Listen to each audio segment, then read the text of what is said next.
6:12 a.m., June 6, 1944, strong point WN62, Colville-sur-Mer. Low clouds hang over the channel as Obergefreiter Heinrich Severloh braces behind his MG-42, cold sand pressing into his elbows. Below, shapes emerge from the mist, an armada so vast it seems to erase the horizon. The thunder of naval guns rolls across the bluff like a physical force, shaking dust from the concrete ceiling. Severloh yanks his headset tighter as the bunker shudders again. Feuerbereitschaft, comes the order. And in that moment before the ramps fall, before the chaos, before the terror, he understands that something unprecedented is unfolding. A storm of steel and men unlike anything the Wehrmacht has faced. In the spring of 1944, the German Western Front rested on a fragile belief that if the Allies came, they would be hurled back into the sea. Field Marshal Erwin Rommel, tasked with defending the Atlantic Wall, knew this faith was hollow. He had toured the coast from Denmark to the Bay of Biscay, seeing understrength divisions, immobile artillery, and concrete positions incomplete after 4 years of labor. Many emplacements lacked proper fields of fire. Others had no ammunition except training stock. Fuel shortages, Allied bombing, and chronic manpower deficits crippled mobility. Still, the regime projected confidence speeches, newsreels, and propaganda insisting the West Wall was impenetrable. Yet intelligence within the Wehrmacht painted a bleaker picture. Allied air supremacy had become absolute. Factories in America, such as Ford's Willow Run plant, were producing one B-24 Liberator every 63 minutes, while Luftwaffe fighters dwindled to a fraction of their strength. Panzer divisions in France could barely move in daylight without being hunted by fighter bombers. Meanwhile, the Allies assembled 6,939 vessels for the invasion, an industrial feat that defied comprehension for soldiers raised in an era of limited resources and horse-drawn logistics. By early June, the German command believed the critical blow would fall at the Pas-de-Calais. They expected perhaps a few divisions to strike Normandy as a diversion. They did not expect the largest amphibious operation in human history, and they did not anticipate what it would feel like to stand on a bluff, manning a machine gun, as the ocean turned into a corridor of steel exploding toward you. In the hours before dawn,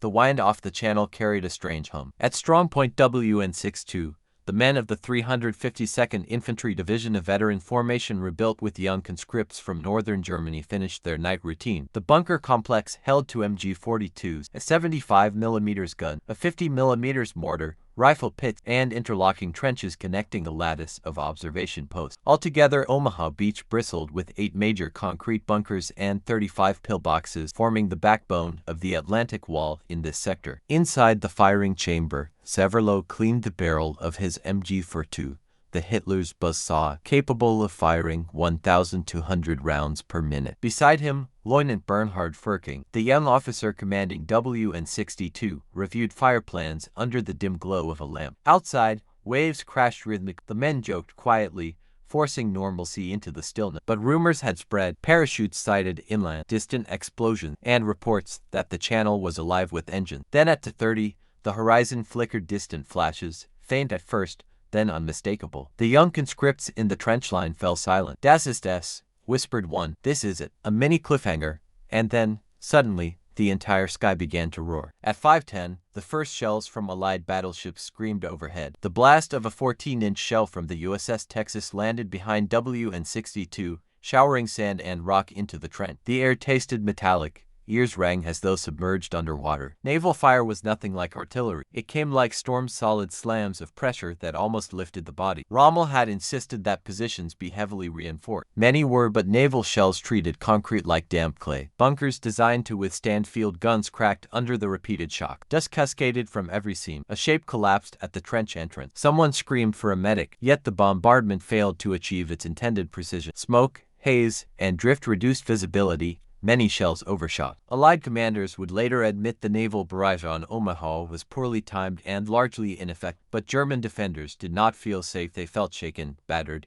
and terrified that the next blast might carve the entire hillside off the map. At 5:52, observers at WN62 reported dark rows approaching the surf line. Through binocular shapes dozens, then hundreds landing craft, bobbing in the wave. The earth stopped shaking. A second of relative silence, and then came the world-ending crescendo of rockets. Mini cliffhanger, the sea itself seemed to ignite. At 6:12, the first wave of Compagnie 116th Infantry Regiment neared Omaha Beach. Many craft struggled against strong current. Some drifted far east or west of their intended sectors. Severloh watched them approach through a narrow slit in the concrete bunker. His fingers tightened on the butterfly trigger. Ferking shouted the order, "Fewer fray." The MG-42 roared to life, its distinct ripping sound echoing across the bluff. Brass casings cascaded to the floor in a shimmering pile. Severloh aimed at the waterline where the first soldiers plunged from their boats, some leaping, others tumbling as machine gun fire laced through the surf. American medics later described Omaha as pure hell, but from the German perspective, the scene was surreal. Wave after wave of landing craft drifting toward a narrow beach where the tide, current, and smoke created a funnel of chaos. Many Gs had no effective cover, only the shallow folds of wet sand. Severloh kept firing until his barrel glowed, then swapped to the spare. His assistant gunner loaded belts feverishly. The gun chattered without pause. Rounds snapped by the ears of riflemen in nearby pit. Mortar teams lobbed shells blindly into the surf. A human pulse. Beside Severloh, a young Hilfswilliger auxiliary conscripted from the east trembled so violently he dropped a full belt of ammunition. Severloh nudged him. "Ruhig, Jung, just feed the belt." Meanwhile, across the beach, American officers shouted over the din, "Keep moving." But many fell within seconds. Desperate survivors used corpses, debris, and small dunes as cover. And still, the armada kept coming. Mini cliffhanger. Then the smoke cleared just enough for the Germans to grasp the scale of what was arriving. By 7 o'clock, the horizon had become an assembly line of steel. One German observer wrote that it looked like the entire industrial capacity of the world had been placed on the water. On Omaha alone, more than 1,450 vessels approached. Across all beaches, 6,939 allied ships, from landing craft to destroyers to floating dock. It was an apocalyptic sight for soldiers whose divisions relied on horses for half their transport. At WN-62, ammunition began to run low. The mortar crew had nearly exhausted its supply. Communications were sporadic. The command net crackled with half-heard orders drowned by explosions. Severloh had already fired thousands of rounds. His shoulder burned from recoil. He screamed for more belts. But cracks in the German line were beginning to appear. Bunkers to the left reported heavy casualties. To the right, WN-61 fell silent, its guns knocked out or its men killed. A sniper team crawled forward to harass Rangers landing at the Dog Green sector, but Allied destroyers shifted dangerously close to shore, almost scraping the sandbars to fire broadsides at point-blank range. Macro to micro, Obergefreiter Karl-Heinz Voigt, manning a rifle pit near the bluff's edge, recalled the terror of destroyer fire. "You do not hear the shell that kills you," he said later. "Only the one that misses." Each near hit felt like a giant hand slapping the earth. Then came a phenomenon the Germans had not anticipated. Men emerging from the haze, advancing despite the carnage. Many cliffhanger, and at that moment, the German defenders realized something unimaginable: the attackers were adapting. By 8 o'clock, small knots of U.S. soldiers had survived the gauntlet long enough to reach the shingle bank, a natural ridge where pebbles formed a low barrier. There they regrouped, rallied, and began to coordinate assaults. German fire raked the ridge. Severloh adjusted his aim, sweeping across clusters of helmets. Yet for every group forced down, others crept forward. Engineers blew gaps in wire. Combat medics dragged wounded through the surf. Ferking ordered the machine guns to conserve ammunition. "Curse Führerstüge, short bursts," he yelled. But Severloh could see soldiers massing behind the shingle. His instinct screamed, if they reached the draws, the natural exit routes up the bluff, WN-62 would be flanked. Human pulse. Severloh, dehydrated and shaking, begged for water. A comrade tossed him a canteen, but it slipped, spilling onto the sand. The moment became almost absurd: a man surrounded by death mourning a few lost drops of water. By 8:45, Allied destroyers were firing so close their hulls scraped bottom. Shells slammed into the hillside, ripping through trenches, collapsing firing pit, and silencing the neighboring strong point. German defenders hugged the earth, mini cliffhanger, and still the infantry kept coming. Around 9:30, as more American troops infiltrated the slopes below WN-62, Severloh's field of fire narrowed. Smoke obscured his vision. His ammunition dwindled to a few belts. The MG-42 clicked dry. He slammed in the last belt with trembling hands. Suddenly, a mortar shell detonated just outside the bunker entrance. Ferking collapsed, mortally wounded. His men froze in shock. Severloh crawled to him, blood pooling around the lieutenant's tunic. With his last breath, Ferking whispered, "Halt, Dirk. Hold as long as you can." At that moment, the defense began to unravel. Without Ferking's coordination, WN-62 surviving riflemen held isolated position. Grenades exploded along the trench line. A U.S. assault team worked its way up the eastern draw. Severloh continued firing. Some accounts estimate he fired 12,000 to 13,500 rounds, though historians debate the total. What is not disputed is that WN-62 inflicted devastating casualties. Still, The tide was turning. The enemy was now among the dunes, using dead ground to approach. Many cliffhanger.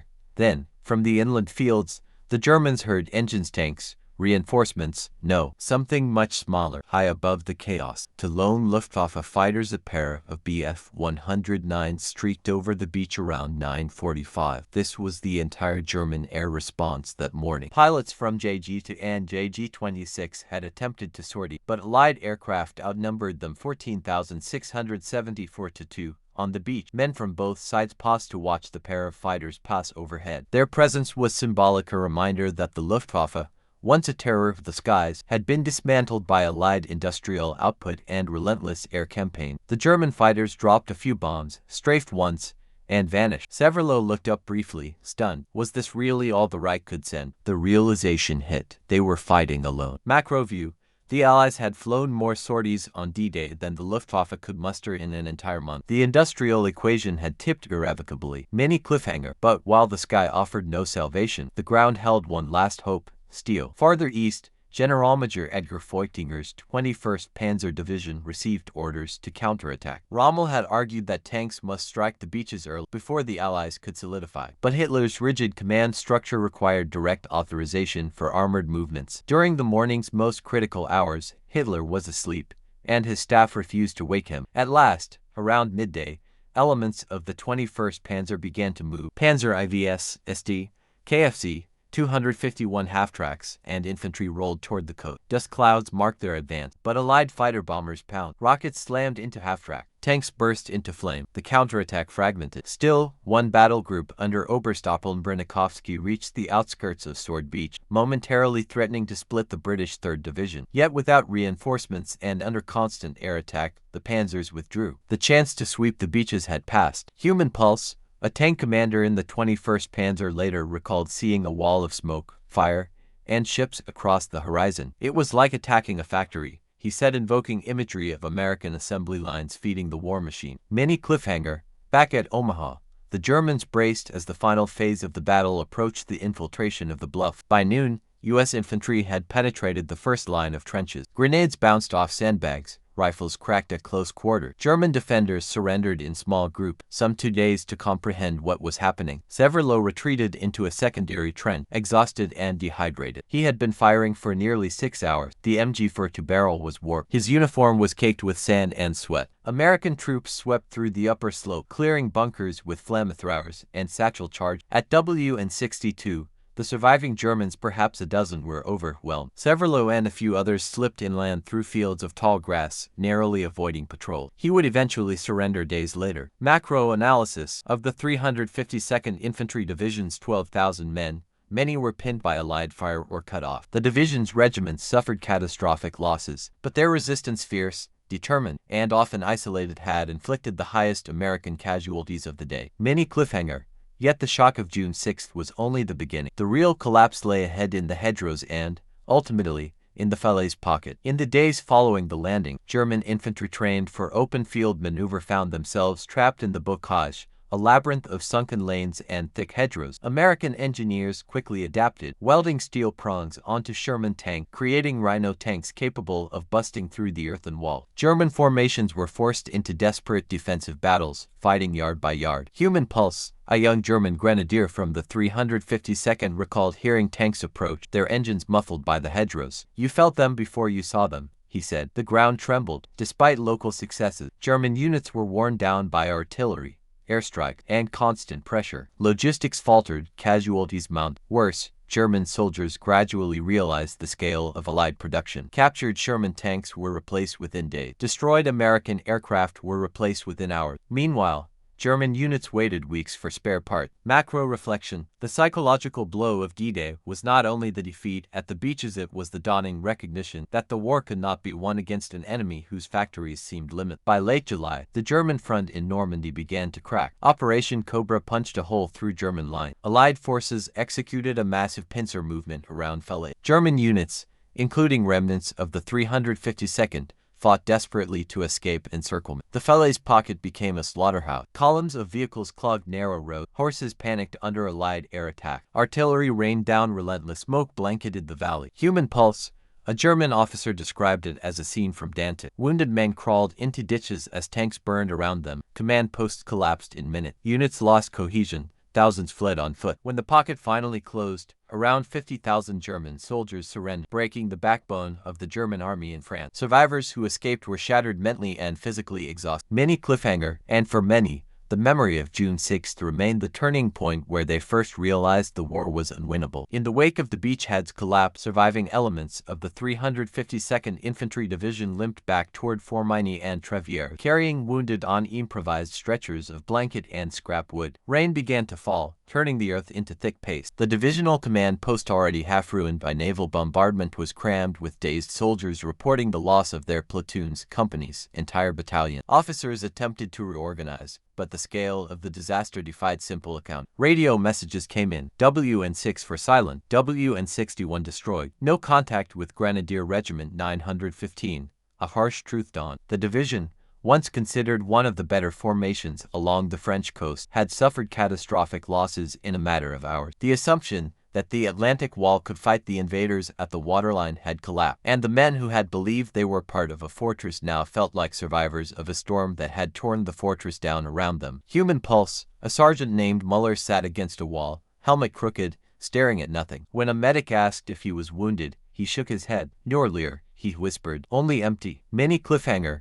And as German commanders scrambled to assemble a coherent line, the Allies unleashed the next phase of their plan. In the days immediately following June 6, Allied ships remained close to shore, projecting devastating artillery fire. German units found that even small concentrations of troop, vehicles, or guns drew immediate punishment from destroyers lurking offshore. For the Wehrmacht, the idea that ships could influence battles 15 kilometers inland seemed almost supernatural. They had expected naval support to diminish once troops landed. Instead, it intensified. Spotter aircraft directed fire with ruthless accuracy. A single German battery moving during daylight was enough to trigger a rain of shells. One artillery observer described it as fighting under a steel sky. Columns dispersed, traveling in tiny packets of 2 or 3 vehicles to avoid detection. The pace of maneuver slowed to a crawl. Every movement had to be timed with the arrival of night, and even darkness felt unsafe with Allied flare planes patrolling overhead. Macro analysis. German doctrine favored flexible counterattack, rapid deployment, and coordinated reserves. But naval gunfire combined with constant air surveillance denied them all three. Many cliffhanger.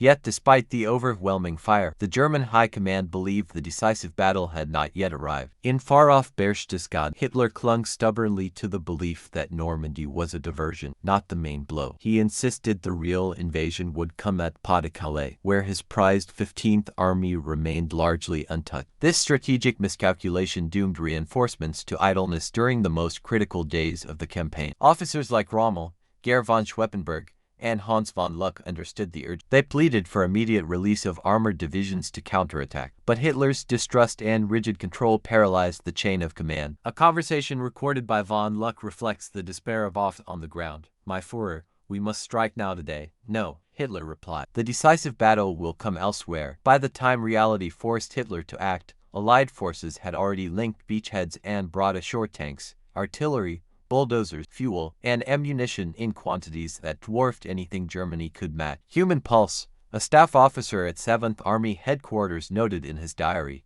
"It is as if we are trying to hold back a river with our hand." Many cliffhanger. Meanwhile, at the front, German soldiers were discovering that the true battle was now a fight for every hedgerow. Though the strategic picture looked grim, German infantry excelled in the Norman bocage. The thick earthen hedgerows, sometimes centuries old, created natural fortresses. A single machine gun could dominate a lane. A single sniper could halt a platoon. German tactics, honed on the Eastern Front, adapted quickly. Ambush, fire and displace, close-range counterattack. The Americans, by contrast, struggled. Their rifles snagged on branches, their tanks bogged down. Their communications faltered in the twisting lane. At night, the darkness felt alive with German patrol. A U.S. officer later remarked, "We weren't fighting in fields, we were fighting in tiny, deadly rooms." German grenadiers used Panzerfausts with lethal effect. Whole Sherman platoons burned in narrow lanes. The roar of the MG42 echoed among the hedgerows like amplified thunder. Human pulse. A young Obergefreiter named Lenz recalled how he and two comrades held a lane for an entire day with a single MG42. "The Americans kept probing," he said. "We heard their voices, their boots on gravel, but they couldn't see us. It was a hunter's war." Many cliffhang. But no matter how skillful the defenders, Industrial power loomed over every hedgerow like an approaching tide. For every hedgerow German defenders held, the Allies learned, adapted, and applied overwhelming resource. If a single German machine gun pinned down a company, engineers brought tanks fitted with hedgerow cutters. If a hamlet resisted, artillery and naval gunfire flattened it. The contrast could not have been more stark. German infantry divisions fielded only a fraction of their authorized strength, suffering chronic shortages of ammunition, fuel, and replacement. U.S. divisions received replacements so rapidly that platoons filled within days. Every destroyed Sherman was replaced from vast depots at Cherbourg and later Bayeux. Every Allied air loss was made good by the near-limitless factories of North America. For German soldiers, this imbalance was more demoralizing than defeat. It revealed a fundamental truth. They were fighting a war of attrition in which the enemy could not be exhausted. Human pulse, a lieutenant in the 352nd wrote home, "I do not fear the enemy man for man. I fear the enemy factory by factory." Many cliffhangers. Then came July 25, 1944, Operation Cobra, and the German world in Normandy erupted. Shortly after dawn on July 25, the sky filled with aircraft, first in line, then in entire layer, until they resembled a ceiling of metal stretching to the horizon. German troops dug into hedgerows, trenches, and slit trenches braced for the impact. It came with biblical force. 3,000 bombers and fighter bombers smashed German positions around Saint-Lay, turning hedgerows into fields of craters. The earth shook continuously for over an hour. Many soldiers emerged with ruptured eardrum, concussions, or worse. Communications lines were severed. Entire units disappeared beneath clouds of dust and explosive. Survivor accounts describe a brown fog that hung over everything. Vision was reduced to meters. Officers stumbled through the haze, calling out names that went unanswered. Macro analysis. This was the moment when the German defensive system in Normandy ceased to function. Divisions were no longer coherent fighting forces, but scattered remnants. Many cliffhanger, and through the shattered lines came a torrent of Allied armor. American armored columns surged through the gap created by Cobra. German anti-tank units, already depleted, struggled to reposition. The 2nd and 116th Panzer Divisions attempted to regroup, but Allied fighter bombers shredded their movement. Vehicles burned along every road. Horses died in harness. Supply columns disintegrated under strafing runs. The once proud German defensive line became a series of isolated pockets fighting without coordination. Human pulse. A German radio operator described transmitting into the void no replies, only static punctuated by explosion. It felt like the army had vanished, he said. Retreat became the only option. But retreat meant funneling into the valleys leading toward Falaise valleys the Allies soon targeted with terrifying precision. Many cliffhanger. Thus began the catastrophe that would end German hopes in Normandy. By mid-August, the German 7th Army and 5th Panzer Army were trapped in a tightening noose between Trun, Chimbois, and Montormel. The Allies hammered the pocket from all sides. Airstrikes fell almost continuously. Roads became choke points of destruction. German soldiers referred to it simply as the cauldron, der Kessel. Inside the pocket, vehicles clogged every track. Horses panicked under explosion. Artillery shells fell with no warning. Wounded men cried out for water. Fires consumed entire convoys. A staff officer reported that maps became useless. Landmarks were buried under rubble or flame. Units disintegrated. Soldiers moved by instinct, sprinting from cover to cover, praying not to be spotted by Allied aircraft. Human pulse. One grenadier recalled crawling through a ditch filled with the bodies of horses and men. The stench was unbearable, he said, but it was the only way to survive. When the pocket finally collapsed, about 50,000 Germans surrendered, and tens of thousands more fled in shattered columns. Survivors were gaunt, exhausted, and traumatized. Many cliffhanger. Those who escaped carried a memory that would haunt them the moment they first understood the war was truly lost, and that moment, for many, was D-Day. The climactic moment of the German experience on D-Day was not a single explosion, a single order, or a single position being overrun. It was the first clear sight of the invasion armada, the moment when soldiers like Heinrich Severloh gazed at the horizon and understood that everything they had been told could not possibly be true. No amount of courage, no tactical brilliance, no isolated strongpoint could withstand the industrial force now descending upon them. As the morning unfolded, this realization deepened with every drop ramp, every destroyer salvo, every aircraft overhead. For many Germans, it was the first time the war felt not just difficult, but lost. In the days after D-Day, German command struggled to explain the defeat. Some officers blamed weather, others blamed the wrong assumptions about Allied landing sites. But those on the ground knew the truth. They had faced a foe whose industrial might dwarfed anything Germany could feel. For survivors of the 352nd, the retreat through Normandy was a march through devastation-bombed towns, shattered columns, and fields littered with wreckage. Unit diaries reveal a growing fatalism. One soldier wrote, we fought well, but you cannot fight factories. The Atlantic Wall, once a symbol of German strength, became a monument to miscalculation, and the soldiers who manned it were left to grapple with the realization that they had been tasked with stopping an unstoppable force. As dawn broke on June 6, 1944, German defenders at Omaha Beach looked out over the channel and saw an ocean transformed into metal, a vision they could scarcely believe. Hours later, many would lie dead, wounded, or captured. But the greater wound was psychological, the recognition that they were confronting not just an army, but an industrial titan whose strength eclipsed their world. D-Day, for those on the bluff, marked the moment when belief yielded to reality, when ideology cracked beneath the weight of factories, ships, and endless aircraft. And in that collapse, they witnessed the beginning of the end of the Reich, carried ashore on the tide of the largest armada ever built.